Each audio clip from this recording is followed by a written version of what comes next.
шетелдік 3 банк кіреді деп еді. Осы қазір қай сатыда, қандай банктер бұл, неге әлі біз ол банктерді көрген жоқпыз?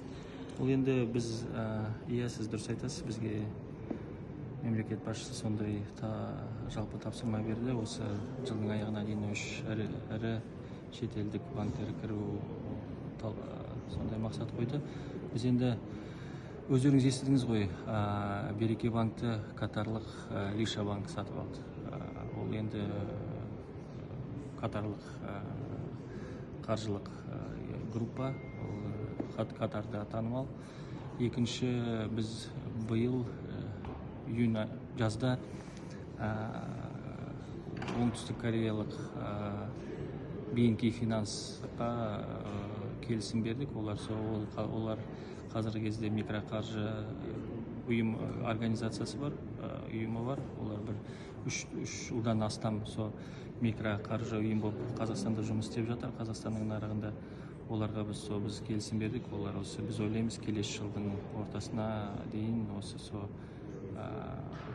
дайындау жұмыстарын бітіріп, біз уже банкқа конвертацияға рұқсатын бердік. Олар енді қазіргі кезде дайындау жұмыстарын әзірлеп жатыр. Олар біткесін біз банктық лицензия береміз. Яғни оңтүстік кореялық микроқаржы ұйымы банк болады ғой біздің Қазақстанда, иә? Ол BNK Finance деген.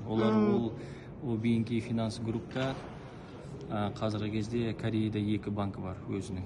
Олар жалпы банктың саласында оңтүстік Кореяда банк саласында жұмыс істейді. Оларға біз келісім бердік. Үшінші, ол Абу Даби Commercial Bank. Олар Аль-Хиляль банктың акционері болды. Бірақ енді қазіргі кезде біз қайта жалпы қызушылық көріп отырмыз. Азия мемлекеттерінде, Восточный Европа дейміз ғой, мемлекеттерінде. Ол енді қазір переговорный процесстер жүріп жатыр. Мен ойлаймын, біз осы жақында кейбір институттар кіруге дайын болады. Жалпы жаңағы 3-ші банк ол Ислам банкі бола ма сонда? Ислам банк ол Аль-Хиляльға келді, Ислам банк болды. Олар енді исламдық қаржыландыру болады, иә, бізде сонда? Акционер болды Аль-Хиляльға, бірақ енді олар енді қазір болашақта өзінің бизнес модельдерін қайта қарастырады. Біз енді қазіргі кезде ислам қаржылығы біз ойлағандай дамып жатқан жоқ қой. Ислам қаржының активтері жалпы 1%-ның көлемінде.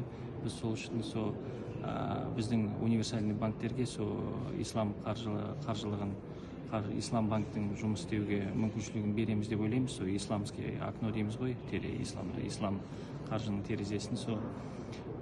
Мен ойлаймын, болашақта соған сәйкес Абу Даби Commercial Bank өзінің де бизнес моделін өзгертуге мүмкін деп ойлаймын. Яғни сол Абу Даби Commercial банкі сонда болашақта қазақстандықтарға жаңа пайызсыз несие бере ала ма, сонда исламдық қаржыландыру болса?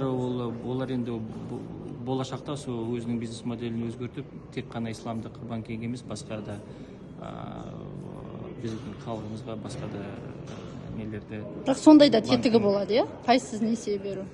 Пайызсыз несие, ол исламдықта ғой пайызсыз. Онда исламдық қаржылықта, қаржыландыруда ондай инструменттер болса, пайызсыз несие беріледі.